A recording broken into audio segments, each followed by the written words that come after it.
Hello, welcome back. Here's 5 top things about the new upcoming survival game Sons of the Forest. If you could take 1 second to like and sub so I can retire, that would be great also. So number 1 then, the AI. One thing I loved about playing the Forest was how good the AI was. Now it just got even better. They will react different to you on how you behave, the things you do and how you have treated them in the past. So if you're negative, they will most likely be more aggressive towards you, but maybe if you're more passive, then they might just take the same approach. The devs say if you butcher one of their friends, they will react such as be shocked and stumble around in the mud, but another cannibal might be higher in morale or even rank, and he will be aggressive and angry towards you and attack you.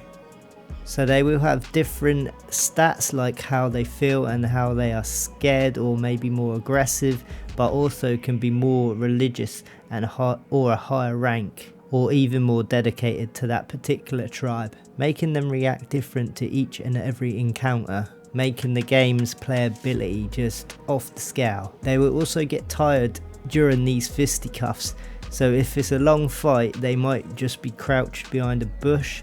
They ain't taking a huge toffee in the bushes, they actually just need a breather. Within the enemies there will be different factions and they won't all get along happily together.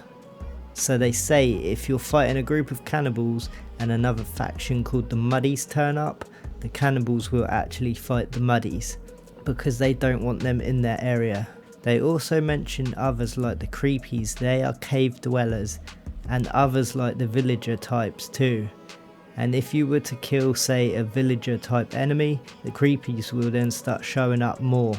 So you can basically choose what type of enemy you want to kind of depopulate, shall we say.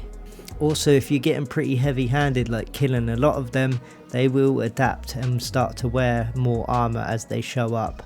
And as time goes on, they will start sending out hunting parties for your ass. Let me know what you would like to see also added to this new AI system. I think this is going to be amazing. Moving on to number 2, building.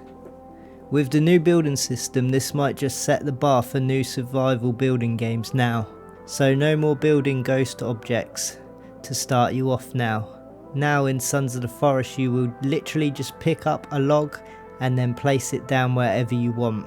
Building literally how you want, and no more following a prefabbed ghost structure like in previous games. You could literally just split a log in half and then use that as whatever you want, like a floorboard or cladding maybe, probably even a weapon, who knows. Place some logs upright like Vadley and Playler though, and take your sharp blade to them to craft a spiked log perimeter for your base. That was a mouthful. This will just give players much more freedom to build whatever you want, whatever your mind desires. Mine's probably the classic 2x2 box again though. But seriously, I know some people that would just buy this game for the base building alone. It looks absolutely immense. Imagine a trap base with the new AI system in place. I bet people will get real creative with this side of the game. Just chopping the trees looks a lot more realistic too, as they mention all the splinters shooting off, so hacking a tree down and building just got more real. What base are you going to actually want to build? I'm going to probably go with a pyramid in the forest, why not? Number 3, the map. It's going to be huge, well 4 times bigger actually than the last game, with much more better detailed forest to explore and added environment variations.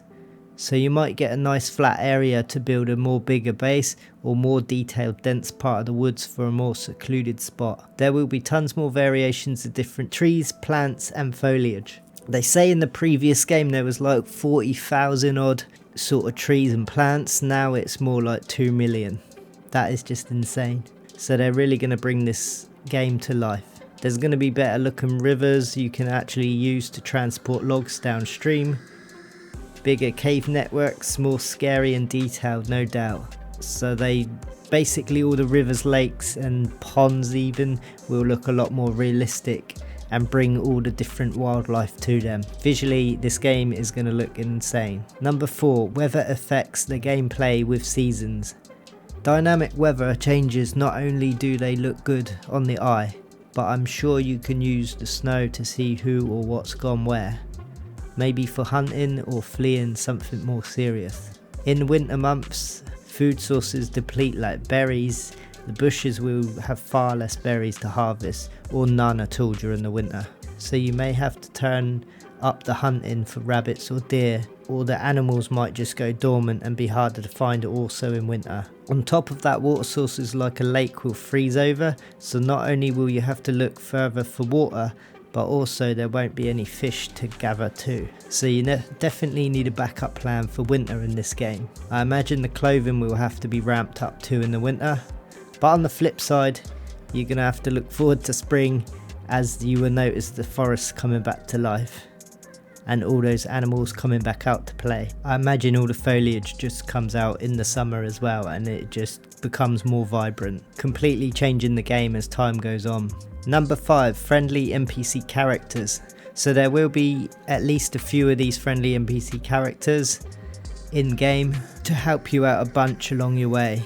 So if you're a solo player, you're going to enjoy this aspect of the game. Like Kevin, a character, he will gather resources such as sticks, stones and logs to help you build, saving you a bunch of time doing all the boring stuff. Literally the stuff you would get your least liked friend doing. They're not godlike or OP, so you will need to take care of them. So taking care of their needs and helping them out along the way if they're getting their back ends pushed in. So a companion will gather resources and help during combat. It's worth keeping alive in my book. The devs even said they gave him a radio to hold as they played, so you get music on the go. I imagine the different companions have a lot different uses also. There are others we don't know too much about though, like the 3-armed Virginia. She had a shotgun and also a combo handgun, like literally shotgun in 2 hands and then a handgun in the other. So apart from being really good at hand jobbies, she should be really good in combat too. Let me know if you've noticed any other NPC characters in the trailer, and also let me know your favourite new features added to Sons of the Forest in the comments down below, and help this channel grow with a like and a sub for more survival content. As always, thanks for watching, stay safe, stay entertained, and we'll see you all on the next one.